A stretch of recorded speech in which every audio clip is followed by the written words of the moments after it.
You are standing outside Prince Pentaweret's chamber. Your hands are shaking. The bronze tray you're holding, wine in a limestone cup, figs on a cedarwood plate, rattles slightly. You steady it, force your breathing to slow. No one can know that you know. Through the cedar door, you can hear voices, low, urgent.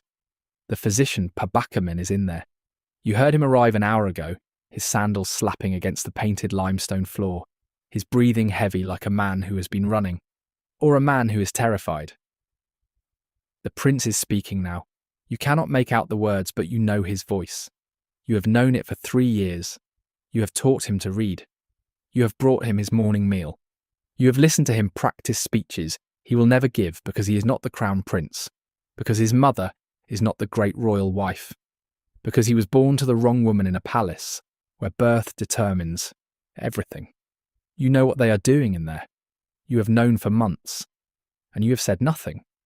The wine is growing warm in your hand. You can feel the heat of it through the limestone. It is late afternoon. The sun is angling through the high windows of the harem complex, painting stripes of gold across the floor. The light catches the painted lotus flowers on the walls, makes them seem to move.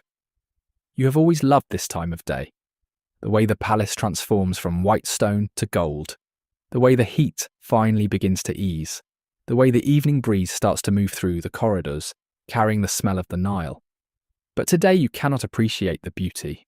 Today you can only stand here, holding wine that no one will drink, waiting for something you cannot name. The door opens. Pabakkamen steps out. He is older than you, perhaps 40, with the careful hands of a physician and the hollow eyes of a man who has not slept. He sees you and stops. For a moment you think he will speak. His mouth opens, then closes. He looks at the wine in your hands, at your face, at the empty corridor behind you. No one comes to this hallway tonight, he says quietly. No one at all.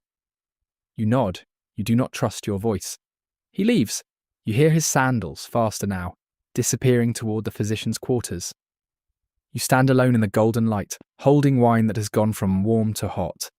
And you think, this is the night. After all these months of whispered conversations and coded messages, and terrible knowing, this is the night they will try to kill the pharaoh. And you, Hesyre, palace servant, daughter of a scribe who lost everything, keeper of secrets, holder of silence, you are going to let them. But to understand how you got here, how a 26-year-old woman who once believed in Ma'at, in order, in the divine right of the God King, came to stand outside a door listening to treason being spoken. We must go back 6 months, back to the moment when you first heard the whisper that changed everything, back to when you were still innocent. The day is ordinary, that is what you will remember later, when nothing is ordinary anymore. That it begins with such unremarkable things. You wake before dawn in the servants' quarters. The room you share with 3 other women is still dark, but you can hear the palace beginning to stir. The clatter of water jars in the courtyard, the low voices of the night guards changing shift, the sound of someone sweeping the colonnade outside. You rise from your sleeping mat. Woven reed, not uncomfortable, but not soft.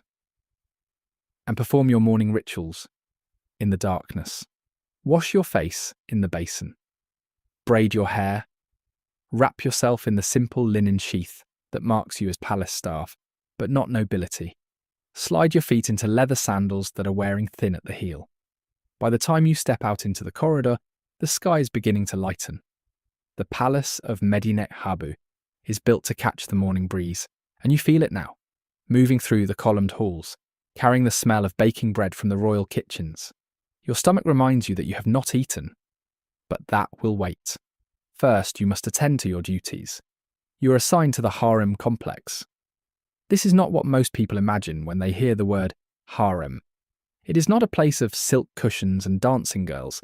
It is an administrative quarter, a small city within the larger palace complex, housing the pharaoh's secondary wives, their children, their servants, their guards, their teachers and physicians and accountants. It is a place of politics and intrigue and carefully managed hierarchy. And you, because you can read and write, because your father was a scribe before he lost favour and died in debt, you serve as a secretary to Queen Tiye.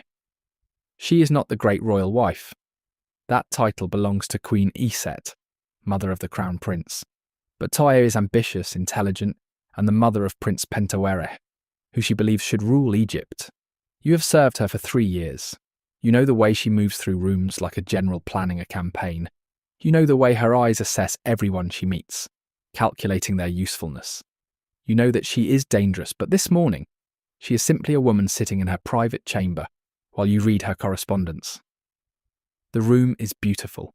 The walls are painted with scenes from the Book of the Dead, the weighing of the heart, the journey through the underworld, the judgment before Osiris. The ceiling is dark blue with gold stars. The floor is polished limestone, cool under your feet, even as the day grows hot. She sits on a low chair, her back straight, her hands folded in her lap. She is perhaps 35 years old, still beautiful, her black hair elaborately braided and decorated with gold ornaments. She wears linen so fine you can see the shape of her body through it, and a broad collar of gold and carnelian that catches the morning light. You stand before her, holding a papyrus scroll, reading aloud the latest reports from her estates in the Delta, grain yields, cattle counts, tax revenues. She listens with the attention she gives to everything, occasionally asking you to repeat a figure, making mental notes. "And the letter from Commander Paibek?" she asks when you finish. You hesitate. The letter from Paibek is not about grain.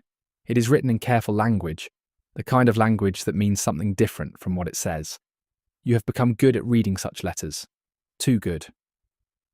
"He sends his regards, my lady. He says the barracks are well supplied for winter. He says his men are restless. They long for action. They remember the days when Egypt had a strong hand guiding it." Tiye's eyes sharpen. Does he? You say nothing. You have learned when to speak and when to be silent.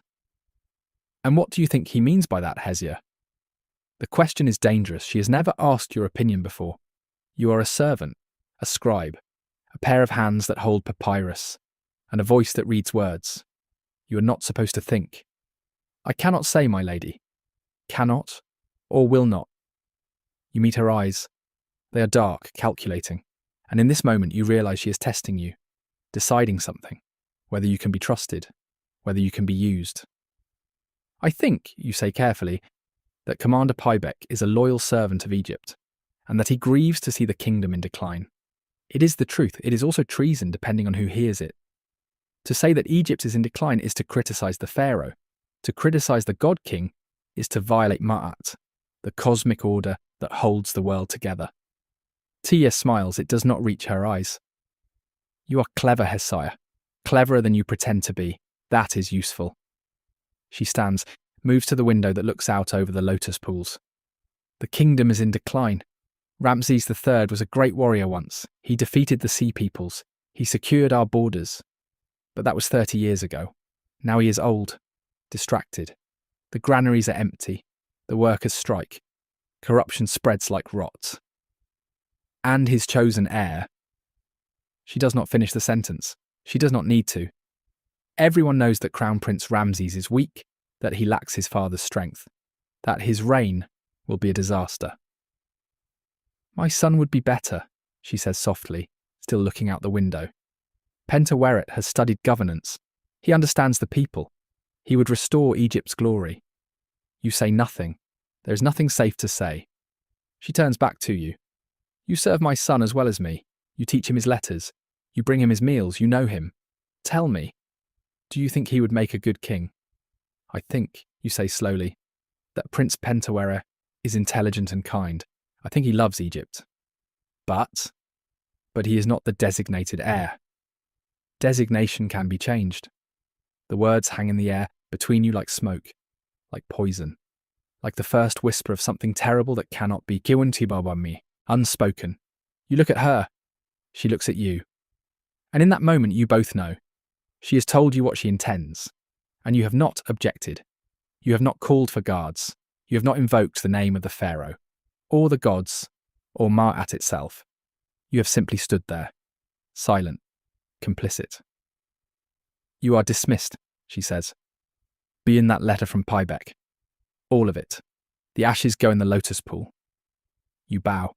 You take the papyrus. You leave her chamber and walk through the painted corridors with your heart hammering against your ribs, and you think, I should report this. I should go to the palace guard. I should speak. But you don't. You burn the letter just as she commanded. You watch the papyrus curl and blacken in the brazier. You collect the ashes in a clay dish. You walk to the lotus pool and scatter them on the water, watching them float for a moment before sinking, becoming nothing. And that is how it begins, with a letter burned, with silence kept, with the first small step towards something you cannot yet imagine. Days pass, then weeks. You wake, you dress, you perform your duties. You read correspondence for Queen Tiye. You teach Prince Pentaweret his lessons. You carry messages between the harem complex and the rest of the palace. You are invisible, which means you see everything. And what you see is conspiracy growing like mold in darkness. It starts with small things, conversations that stop when you enter a room, glances exchanged between people who should have no business together. The butler Mesedure spending too much time in Queen Tiye's chambers. The overseer Hori speaking in low tones with palace guards who should not be susceptible to bribery. Pabakkamen the physician making unusual requests for certain herbs from the royal storerooms, herbs that have no medical use you can think of. You notice. You say nothing. You have learned the first lesson of conspiracy. Those who speak die. Prince Pentaweret grows more anxious. You see it in the way his hands shake when he holds the reed pen, in the way he cannot focus on the text you are supposed to be studying together. He is 21 years old, educated, gentle by nature, and absolutely terrified of his mother. He wants to please her. He always has. But you can see the cost of it in his eyes. One afternoon you are teaching him in his private chamber. The lesson is about the wisdom of Ptah-hotep, instructions on how to live a virtuous life, how to speak with elders, how to govern justly. He is not paying attention. He stares at the papyrus without seeing it. My lady, you say quietly, are you unwell? He flinches at the title. You call him my lady when you are alone, an old habit from when he was a child, and you first came to serve his mother. He's never asked you to stop. I am... Hesyre, do you believe a man can be brave even if he is frightened? The question surprises you. Yes, my lord, courage is not the absence of fear, it is acting despite it. And if the action is wrong, if one acts out of fear, not courage, and the action brings disaster, is that still brave? You set down the papyrus. What troubles you? He looks at you. His eyes are dark, troubled, young. If I tell you, you will be in danger. I am already in danger. I serve your mother. I hear things I should not hear. I burn letters I should not burn. I am complicit in something I do not fully understand. So, please, my lord, what troubles you? He's silent for a long time. Outside you can hear the palace sounds, voices in the courtyard, a dog barking, the rhythmic thud of someone beating laundry against stone. Normal sounds, the sounds of a world that has not yet changed. My mother believes the kingdom is failing, he says finally. She believes my half-brother will be a weak pharaoh. She believes I could be better. She believes this with the certainty of someone who sees the future and knows it must be prevented. And you? I believe my mother is the most intelligent woman in Egypt. I believe she loves me. I believe she would do anything to see me crowned. He pauses. I also believe she is planning something terrible, and I am too much a coward to stop her. You should tell him to denounce her. You should tell him to go to the pharaoh, to the palace guard, to anyone with authority. You should remind him that Ramses III is not just a king, but a god, that to move against him is to violate the cosmic order, that such sacrilege brings down not just earthly punishment, but divine wrath. But you don't say any of these things, because you have met Ramses III. Once, briefly, when he toured the harem complex. He is old now, in his 60s, still strong but diminished from the warrior he once was. You saw the way the servants whispered about unpaid grain rations. You saw the way the guards grumbled about late pay. You saw the way the palace itself seemed to be decaying, paint peeling in the lesser corridors, storerooms half empty, a sense of decline pervading everything. And you thought, perhaps Tiye is right. Perhaps the kingdom does need new leadership. Perhaps her terrible plan is also Egypt's only hope. What will you do? You ask instead. What I have always done, he says bitterly. What my mother tells me. You begin to see the conspiracy in full, not all at once. Piece by piece, like a mosaic slowly revealing its pattern. There is Mesedure, the butler, who has access to the pharaoh's private chambers. There is Hori, who controls the guard rotations. There is Pabakkamen the physician, who has begun researching poisons. You know this because you saw him copying texts about the properties of henbane and hemlock, and the sap of certain desert plants. There are the harem women, not just Tiye, but others. Taweret Bastis, Henetawi, women whose names you know, whose children you have played with, who now gather in secret meetings when they think no one is watching. But you are watching. You are always watching. There are military officers. Commander Paibek is the most important. He commands a garrison south of Thebes, and his support would mean armed men if needed. But there are others. Captains who feel passed over for promotion. Junior officers who gamble too much and need money. Veterans who remember the glory days of Ramses III's youth and resent the stagnation of his old age. And there is magic. This is the part that frightens you most. You find out about it by accident. You are looking for Prince Pentaweret. Tiye has sent you to summon him, and you hear voices coming from a storage room near the harem workshops. You pause outside. Listen. Must be done properly, a man's voice says. You recognize it. Pabakkamen, the physician. The wax must be pure. The incantations must be exact. If we anger the gods will understand. Tiye's voice cuts in. We are not acting for ourselves. We are acting for Egypt. And the figures. How many? One for each member of the royal family we wish to incapacitate. The pharaoh, the crown prince, the vizier. Anyone who might interfere. You press yourself against the wall, hardly breathing. Wax figures. They are making wax figures. In Egyptian magic, sympathetic power is real. A figurine made in someone's likeness, if properly cursed and ritually destroyed, can harm or even kill the person it represents. This is not superstition. This is belief so deeply held that it shapes reality. If they believe the curse will work, it will work. And if the pharaoh learns they are making such figures, every single person involved will be executed in the most horrible ways imaginable.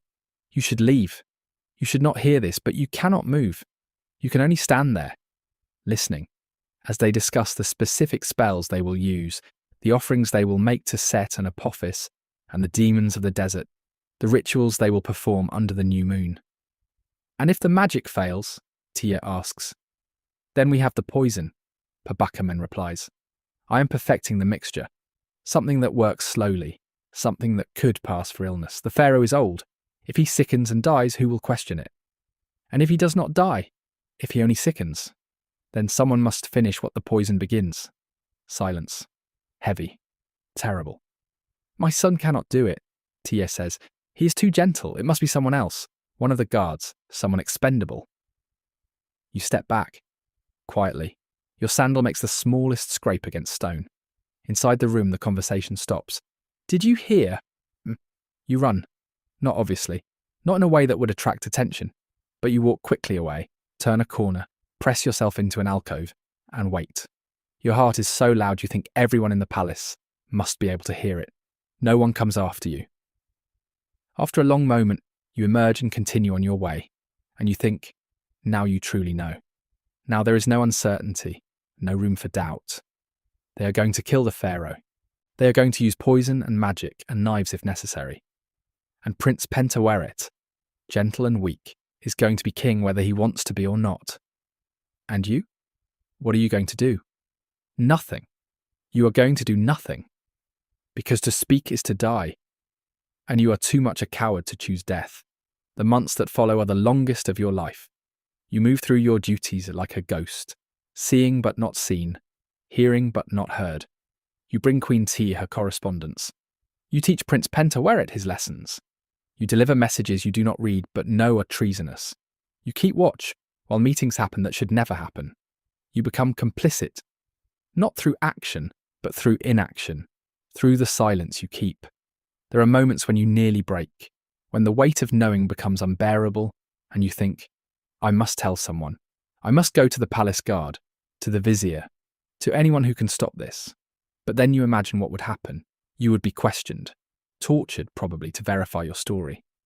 Even if they believed you, everyone you have named would be arrested, including Prince Pentaweret, the prince who was kind to you when no one else was, who asked about your family when your father died, who sometimes looks at you as if you are the only person in the palace he trusts, and Queen Tiye, the woman you serve, who has never been cruel to you, who pays you well, who once gave you a bracelet of copper when you recovered from a fever, saying it was to help you heal faster.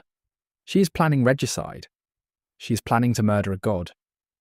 But she is also a mother who believes she is saving Egypt, who truly thinks her son would be a better king, who is not evil, just desperate.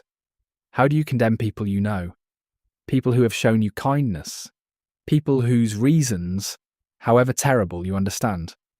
So you say nothing, and the conspiracy grows. There is a night that changes everything. Or perhaps it changes nothing, because by then everything has already changed.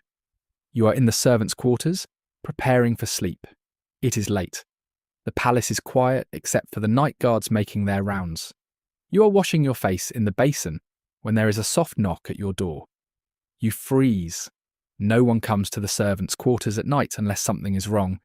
You open the door. Prince Pentaweret is standing there, alone, without guards or attendants. This is dangerous if anyone sees him. I need to speak with you, he says quietly. Please. You let him in.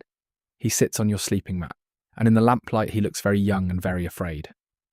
My mother has finalized the plan, he says without preamble. It will happen in 3 weeks, during the festival of Opet. When the pharaoh is distracted with ceremonies, Pabakkamen will administer the poison during a routine medical treatment. If that fails, there are guards who will complete the task. You sit down beside him. The reed mat creaks under your weight. And then, you ask? And then chaos. My half-brother will try to assert his claim. There will be conflict, possibly civil war. My mother believes we can control it, but He puts his face in his hands. I do not want this. I do not want the throne. I do not want my father dead. I do not want any of it, but I am too much a coward to stop her. Then stop her now. Go to the pharaoh. Tell him everything. And condemn my mother to death. She raised me. She loved me. She did everything she did for me. How can I? His voice breaks. I cannot. Then you are choosing to let it happen. Yes. The word is barely audible. I am choosing, and I hate myself for it. But I am choosing. You are both silent for a long time. Outside you can hear a dog howling somewhere in the city. The sound is mournful, lonely, fading into the darkness. Why did you come here? You ask finally. Because you are the only person who knows everything and has not judged me. Because you are complicit too. Because I needed to see another face that carries the same guilt I do. He looks at you. In the lamplight his eyes are wet. Can I trust you, Hesyre? When this is done, when everything falls apart, can I trust that you will not betray me? You should say no. You should stand up and walk away and go directly to the palace guard and tell them everything. You should choose Ma'at and order and the cosmic balance over this doomed prince and his murderous mother. But you don't.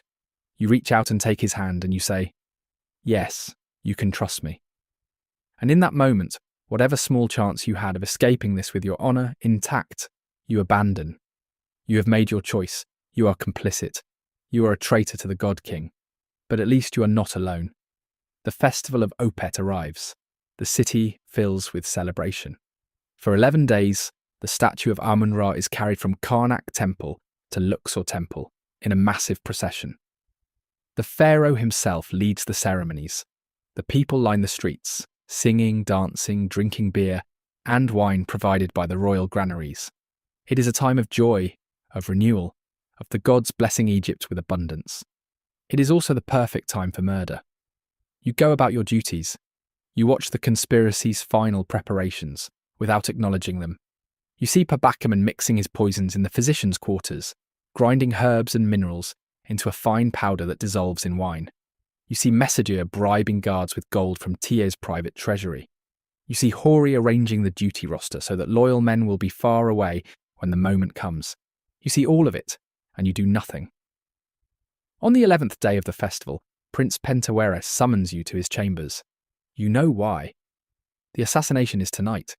He needs someone with him, someone who knows, someone who will not ask questions. You bring wine and figs as instructed. You walk through the palace corridors that have become so familiar, you could navigate them blind. The painted walls, the lotus-shaped columns, the floors polished to a shine by generations of sandaled feet. This is home. This is where you have lived for 3 years. This is the place you are about to help destroy. You arrive at Pentaweret's door just as Pabakkamen is entering. The physician nods to you but does not speak. You nod back. You understand each other. You are both servants of the conspiracy now, doing the work that needs to be done, hating yourselves for it. You wait outside. The sun is setting.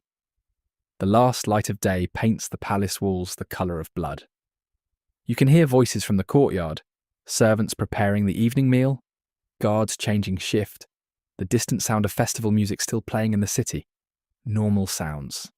The world continuing as if nothing is about to change. Inside the chamber, Pabakkamen and Pentaweret are speaking in low voices. You cannot hear the words, but you know what they are saying. The plan, the timing. The poison that will be administered in less than an hour when Pabakkamen attends to the Pharaoh's evening routine. The guards who will finish the job if the poison fails. The message that will be sent to Paibek's garrison to begin the march to Thebes. Your hands are shaking. You look down at them, rough from work, stained with ink from copying letters, holding a bronze tray that feels heavy as stone. You think this is real. This is actually happening. In an hour, the Pharaoh will be dead. The God King will be murdered. The cosmic order will shatter. And you are standing here, letting it happen. The door opens. Pabakkamen emerges. His face is grey. He looks at you with hollow eyes and says, "No one comes to this hallway tonight. No one at all." You nod. He leaves. You stand alone in the blood-red sunset light, holding your tray, and you think about running.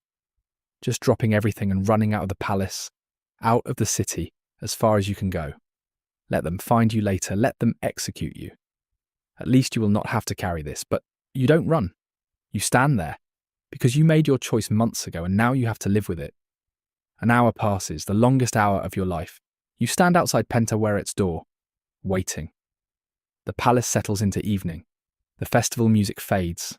Guards make their rounds. Servants retire to their quarters. Slowly, quietly, the great complex of Medinet Habu falls into sleep. Except for you. And Pentaweret, inside. And Pabakkamen, somewhere in the royal quarters, doing what he came to do. When you hear the commotion, you know it has happened. A distant shout, running footsteps. More shouts, closer now. The clatter of weapons, the sound of guards rallying. You set down your tray carefully, as if that matters.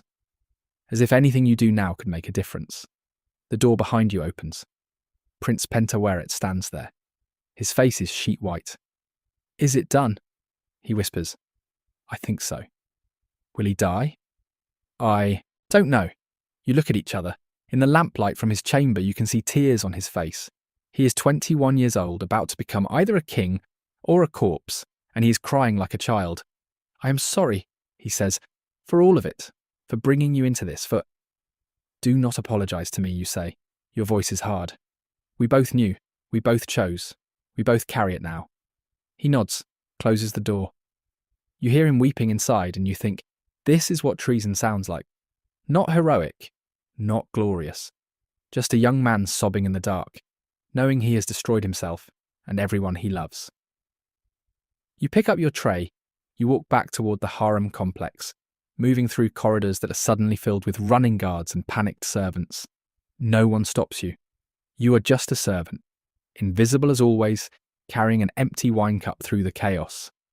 In your chamber, you set down the tray and sit on your sleeping mat and wait. For arrest, for execution, for the world to end. The Pharaoh does not die immediately. This is what you learn later, pieced together from whispered conversations and official pronouncements and the evidence of your own eyes. Pabakkamen administered the poison. Ramses III became violently ill. The royal physicians were summoned. They found evidence of poisoning. The pharaoh, even in his agony, named his attackers. Guards were dispatched immediately, and then, in an act of will that seems impossible for a poisoned, dying man, Ramses III ordered the trials. He would not die until justice was served. He would not let his murderers escape. Even as his body failed, even as the poison worked through his blood, he held on long enough to see the conspiracy destroyed. The arrests begin that night. You hear them happening. The tramp of guards through the Harem complex, the screams as people are dragged from their chambers, the sound of bronze chains clinking in the darkness. You wait for them to come for you. They don't. Not yet. By morning, the palace is a different place. Guards everywhere. Suspicious eyes. The harem complex locked down completely. No one enters. No one leaves. You and the other servants are confined to your quarters. Through the high window, you can see smoke rising from the city. Unrest. Word is spreading that someone tried to kill the pharaoh. The city is on the edge of riot. Days pass, a week. You are given food and water but no information. You share your chamber with 3 other women who know nothing, who ask questions you cannot answer. You lie on your mat at night and stare at the ceiling and think about Prince Pentaweret, about Queen Tiye, about all the people you know who are being questioned, tortured, broken. On the 8th day, guards come for you. They are not gentle. You are shackled, bronze chains around your wrists heavy and cold, and marched through the palace. Not to the dungeons, to the audience hall where the trials are being held. The room is vast, columned, painted with scenes of Ma'at weighing hearts against feathers. At one end sits a dais where 12 men are seated, high officials appointed by the dying pharaoh to conduct the trials. You recognise some of them. The vizier, the high priest of Amun, senior military commanders. Their faces are hard, unforgiving. The chamber is filled with people, scribes recording every word, guards standing watch. And the accused. So many accused. You see faces you know. Mesedure the butler, bound in chains. Hori the overseer, his face bruised from beating. Pabakkamen, who will not meet your eyes. And others, dozens of others. All the people who were part of the conspiracy, or accused of being part of it. All waiting to learn if they will live or die. You are made to stand before the judges. Your chains are attached to a post so you cannot move. A scribe reads the charges against you.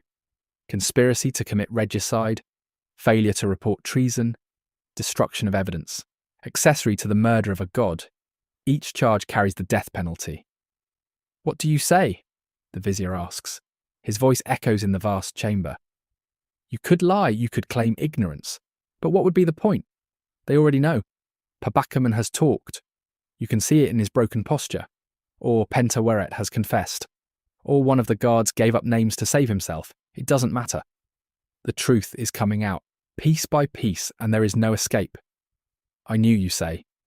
Your voice is surprisingly steady. I heard them planning. I saw them preparing. I said nothing. I am guilty. And Queen Tiye? Prince Pentaweret? Were they involved? You hesitate. This is the moment. You could protect them. You could claim they were innocent, that you misunderstood, that the conspiracy was smaller than it was. You could give them that much, but you don't. Because you are done with lies, done with silence, done with the weight of complicity. Yes, you say. Queen Tiye organised the conspiracy. Prince Pentaweret knew of it and did not stop it. They are guilty. As am I. The chamber erupts in whispers. The scribes write furiously. The judges confer in low voices. You stand there, chained to a post, and you feel strangely light, as if confession has lifted something from you that you have been carrying for 6 months. You will remain in custody, the vizier says finally. Your sentence will be determined after all evidence is heard. You are led away, back to a cell, not the servants' quarters, a real cell, small and dark, with stone walls and a barred window high above. You are alone. For the first time in months, you are truly alone. No duties, no secrets, no one depending on you to keep silent. You sit on the stone floor and you weep, not from fear, from relief. The trials continue for weeks. You are brought before the judges twice more to testify. Each time you tell the truth, about the burned letters, about the whispered conversations, about the night you heard them planning that. The poison. About Prince Pentaweret's confession to you. About your own choice to remain silent. The evidence mounts. The wax figures are found. Hidden in a storage room. Crude representations of the pharaoh and the crown prince. Stuck through with bronze needles. The poison is analysed. The conspirators are interrogated. The full scope of the plot is revealed. Over 40 people involved, including harem women, military officers, palace officials, even some of the priests. It was not a small conspiracy. It was a coordinated attempt to overthrow the divine order. And it almost worked. Ramses III dies during the trials. You hear the announcement, the wailing that erupts from the palace, the bells ringing in the temples, the official messengers running through the city, proclaiming that the God King has joined Osiris in the afterlife. The poison killed him. Or perhaps it was the knife. There are rumours of a deeper wound, a cut throat. But no one knows for certain. What matters is that he is dead. The conspiracy succeeded in murder, even if it failed in everything else. Crown Prince Ramses becomes Ramses IV. The first thing he does is order the trials expedited. Justice must be swift. The cosmic order must be restored. The verdicts come down. They are brutal. The ringleaders, Mesedure, Hori, Pabakkamen, the military officers, are executed publicly. Beheaded in the courtyard of the temple, their heads displayed on pikes as warning. The harem women are executed as well, strangled in private, their bodies denied proper burial. Queen Tiye's fate is never officially announced, but you hear whispers that she was forced to drink poison, that she died screaming curses, that her body was thrown to the crocodiles in the Nile, that her name has been struck from all official records, replaced with epithets that mean the evil one, or Ra hates her. She is erased, made unperson, her existence obliterated from history. Prince Pentaweret is given the mercy of suicide. This is because of his royal blood. They cannot execute a prince publicly. He is sealed in a chamber with a blade and left alone. When they open the door 3 days later, he is dead. His body is wrapped in sheepskin, a deliberately impure material, and buried without proper mummification.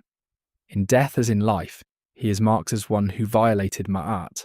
You think about him in that room, 3 days with a blade, knowing he must use it, knowing there is no escape. You think about his face in the lamplight, young and frightened. You think about his tears. You think about how he asked if you would betray him, and you said no, and then you betrayed him anyway by telling the truth. But what else could you have done? The truth was always going to come out.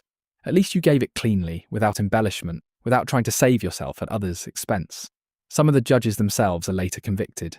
It emerges that several of them accepted bribes from female conspirators during the trials or were seduced into leniency. They are punished harshly, noses and ears cut off, relegated to menial work. Even those judging the regicides were corrupted. The conspiracy infected everything. Your sentence comes last. You are brought before the judges one final time. You expect death. You have prepared yourself for it. You have made peace with the gods such as you can. You are ready, but the verdict surprises you.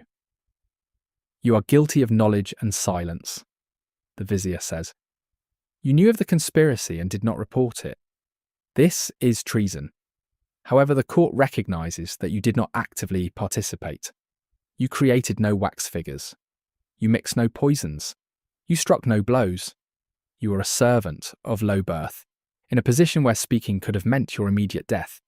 And when finally questioned, you told the truth without coercion. He pauses. You hold your breath. Therefore, the court sentences you to permanent banishment from Thebes. You will be escorted to the Delta region and released. You will never return to Upper Egypt. You will never serve in any royal household. Your name will be struck from the palace records. As far as Thebes is concerned, you will cease to exist. This is your punishment. Not death, but erasure.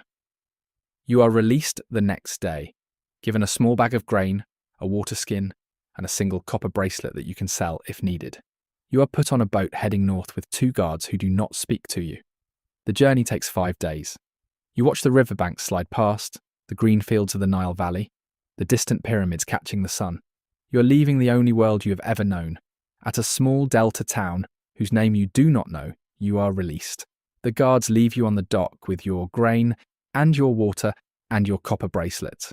You watch the boat disappear back upstream, carrying the guards back to Thebes, back to the palace, back to everything you have lost. You are 26 years old. You are alone. You are alive. You turn toward the town and start walking. You are 50 years old now. You live in a small house on the edge of a delta town called Perunefer. It is a simple house. 2 rooms, a courtyard with a fig tree, a view of an irrigation canal where children play in the evening. You work as a scribe for the local administrator, copying tax records and letters.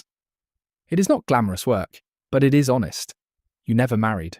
You never had children. You never told anyone who you really are.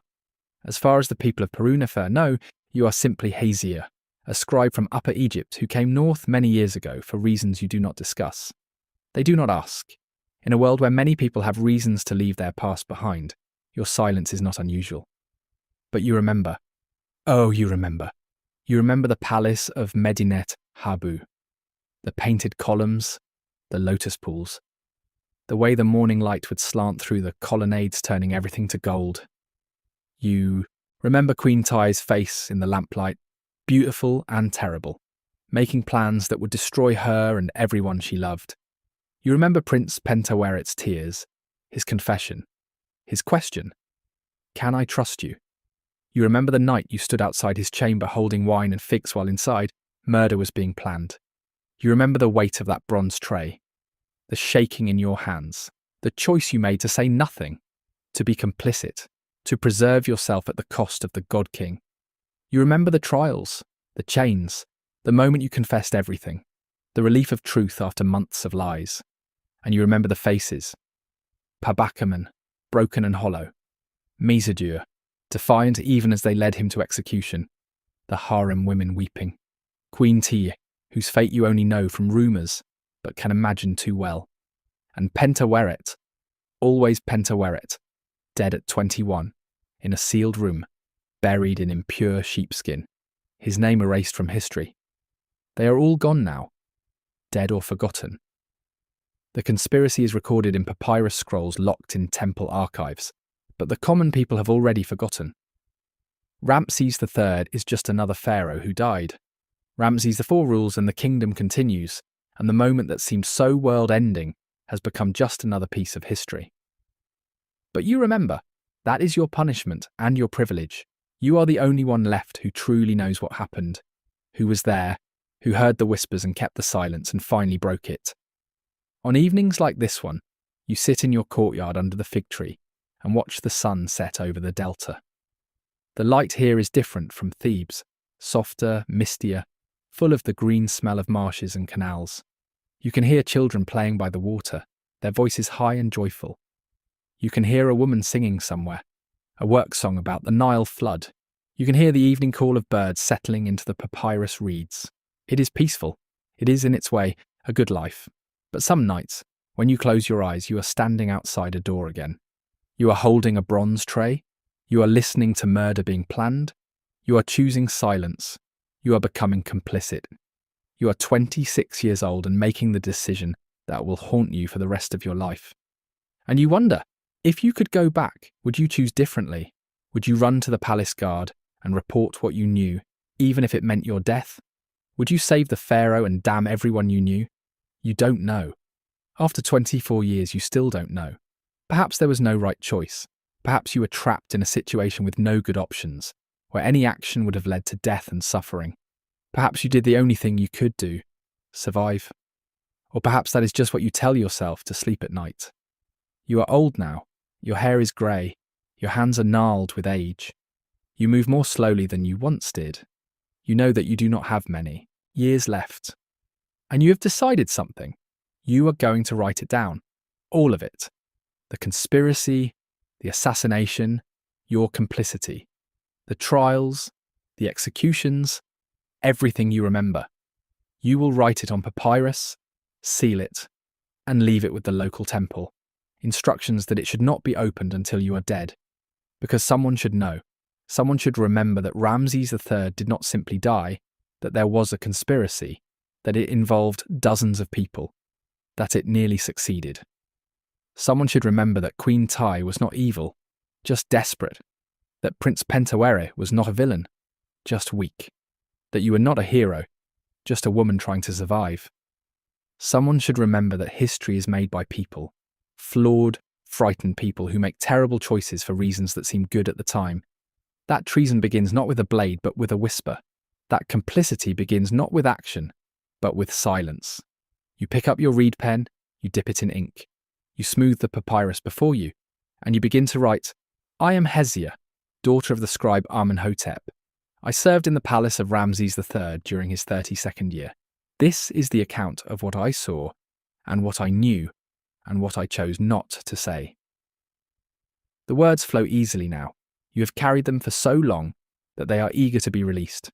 You write through the night by lamplight, your hand moving steadily across the papyrus, the story pouring out of you like water from a jar. When you finish, the sun is rising. The birds are singing. The world is waking up to another day. You roll the papyrus carefully, seal it with wax and set it aside. You feel lighter, as if confession, even confession on papyrus that no one will read for years, has lifted something from you that you have been carrying since you were 26 years old. You step out into your courtyard. The morning air is cool. The fig tree is heavy with fruit. Beyond your house you can see the canal, the green fields, the endless sky. It is beautiful. It is enough. You think about Prince Pentaweret one last time, about his question, "Can I trust you?" You think about how you said yes and how you both betrayed that trust and kept it. You betrayed him by telling the truth in the trials, but you kept faith with him by surviving, by remembering, by refusing to let the story be forgotten. "I hope," you say aloud, to the morning air, to the ghost of a prince dead 24 years, "that you found peace, that you are with Osiris now, judged and found. I hope found worthy despite everything. I hope the gods understood. I hope you are at rest." The birds sing, the Nile flows, the sun climbs higher. And you, Hesyre, last living witness to the Harem Conspiracy, stand in your courtyard under the fig tree and feel the weight of memory finally begin to ease. You survived, you remembered, you bore witness, and now at last you can rest. The story ends here, with you, old and peaceful, watching another morning break over the delta. The conspiracy is ancient history. The palace of Medinet Habu still stands, but you will never see it again. The people you knew are all dust. The pharaohs are dead and mummified and sealed in their tombs. The kingdom continues without you. But you lived. You witnessed something terrible and profound. You made choices you still question. You carried secrets that nearly destroyed you, and you survived to tell the story. Even if the telling comes only at the very end. This is what it means to have lived in history, to have stood at a moment when the world changed, when cosmic order shattered, when a god-king fell. You were there, you were complicit. You were saved. You were punished. You survived. And now finally you can let it go. You can close your eyes and see not the palace, not the conspirators, not the trials, but simply this. Morning light on water, birds singing, a fig tree heavy with fruit, the smell of the Nile on the wind. You can rest, as can anyone listening to this story. The past is past. The dead are dead. The choices are made. All that remains is memory, and the choice to remember with compassion, to understand that people are complex, that history is messy, that there are no easy answers.